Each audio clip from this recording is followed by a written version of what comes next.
আমি আমার খুতবার শুরুতে সূরা বাকারার 185 নম্বর আয়াত তেলাওয়াত করেছি, যেখানে আল্লাহ তাআলা কোন মাসে কোরআন আল কারীমকে, মহাবিশ্বের মহাবিশ্বয় কোরআন আল কারীমকে এই পৃথিবীতে নাজিল করেছেন সেটা আমাদেরকে জানিয়েছেন। আল্লাহ তাআলা ইরশাদ করছেন, শাহরু রমাদানাল্লাযী উনজিলা ফীহিল কুরআনু হুদাল লিন্নাস ওয়া বাইয়িনাতিম মিনাল হুদা ওয়াল ফুরকান।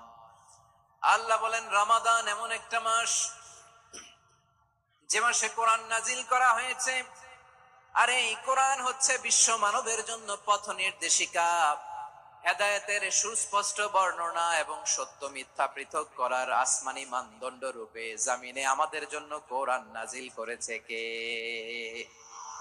আওয়াজ করে বলেন তো, আল্লাহর নাজিল করা এই কোরআনে কোনো ভুল আছে? সবাই বলেন নাই। সবাই বললে এতটুকু আওয়াজ হয় আমি বিশ্বাস করি না। গলা ছেড়ে দিয়ে বলেন, আল্লাহর নাজিল করা এই সর্বশেষ আসমানি কিতাব আল কোরআনে কোনো ভুল আছে? সন্দেহ আছে? সংশয় আছে?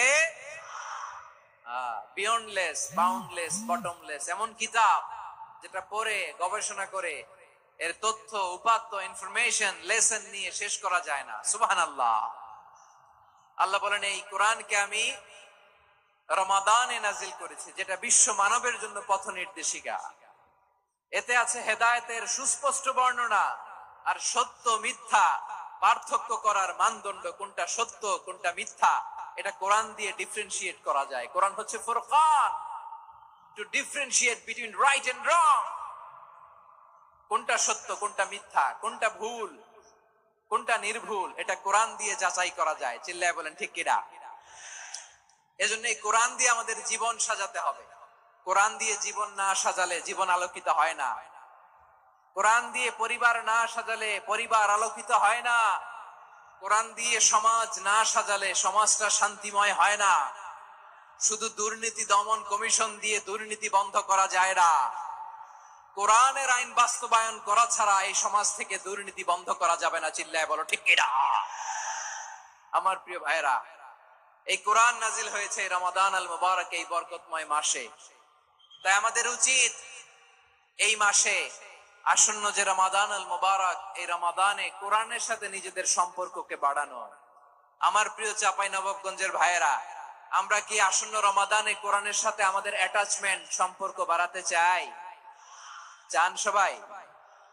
আপনি কি জানেন কোরআন নিয়ে কোন ফেরেশতা পৃথিবীতে এসেছিল? জানেন? ফেরেশতার নাম কি বলেন তো? জিবরিল আলাইহিস সালাম। একটু খেয়াল করে শুনেন, কান দুটো খরগোশের কানের মতো খাড়া করে আমার দিকে তাকান।